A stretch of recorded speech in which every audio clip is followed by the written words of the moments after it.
প্রধান উপদেষ্টা বলছেন শেখ হাসিনার দোসররা বিশৃঙ্খলা সৃষ্টির জন্য যথেষ্ট অর্থ ব্যয় করছে। তো শেখ হাসিনার দোসররা তো আপনার উপদেষ্টা পরিষদেও অন্তর্ভুক্ত আছে। আলোচনার সভায় বক্তব্য রাখতে গিয়ে কিছু কথা অন্তর্বর্তীকালীন সরকার সম্পর্কে তো অবশ্যই বলতে হবে। 6 মাস সময় কমও নয়, বেশিও নয় মূল্যায়নের জন্য। তবে জন আকাঙ্ক্ষার প্রেক্ষিতে যদি বিচার করি, এটা যথেষ্ট সময়। আজকে 2টা সংস্কার কমিশনের রিপোর্ট জমা দেওয়ার কথা শুনছি। এটা বিচার বিভাগ সংস্কার কমিশন আর একটি প্রশাসন সংস্কার কমিশন। এর আগে 4টা কমিশনের রিপোর্ট জমা হয়েছে। আমাদের সংস্কার কমিশনের কাছে আমাদের যে পরামর্শ, আমাদের রিকমেন্ডেশন কনস্টিটিউশন সম্পর্কে, প্রশাসন, নির্বাচনী ব্যবস্থা সংস্কার সহ অন্যান্য বিষয়ে আমরা আমাদের মতামত প্রদান করেছি। মাননীয় প্রধান উপদেষ্টা বলেছিলেন 31শে ডিসেম্বরের মধ্যে সকল সংস্কার কমিশনের রিপোর্ট জমা হবে, জানুয়ারিতে আলোচনা হবে রাজনৈতিক দলসমূহের সাথে এবং যারা সমাজের বিভিন্ন শ্রেণীর প্রতিনিধিত্ব করেন, সামাজিক শক্তি বিশেষজ্ঞদের সাথে। জানুয়ারি পার হয়ে গেল, ফেব্রুয়ারির 5 তারিখ। এখন বলছেন মধ্য ফেব্রুয়ারিতে আলোচনার জন্য তারা প্রস্তুত হবেন।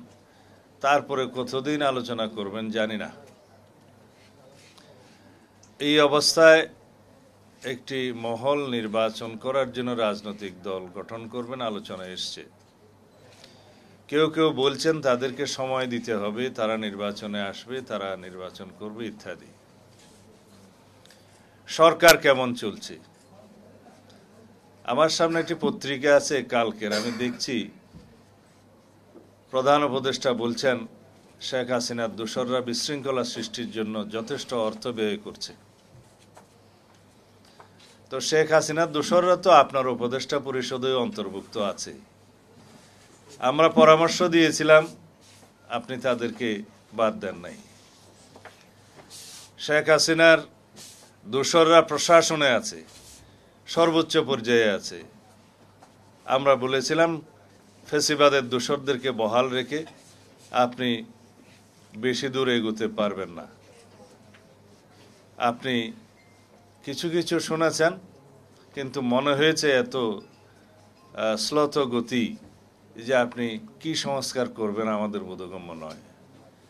শেখ হাসিনার নিয়োজিত চুক্তি ভিত্তিতে মন্ত্রী পরিষদ সচিব আপনি সরকারের দায়িত্ব নেয়ার পরে 2 মাস 5 দিন পর্যন্ত বহাল ছিল। অতঃপর চুক্তির মেয়াদ শেষ হওয়ার পরে সে স্বাভাবিক নিয়মে অবসর নিয়েছেন। আপনি তাকে বাদ দিতে পারেন নাই। 2 মাস 5 দিন কি সেই মন্ত্রী পরিষদ সচিব আপনার পারপাস সার্ভ করেছে নাকি ফেসিবাদের উদ্দেশ্য সাধন করেছে?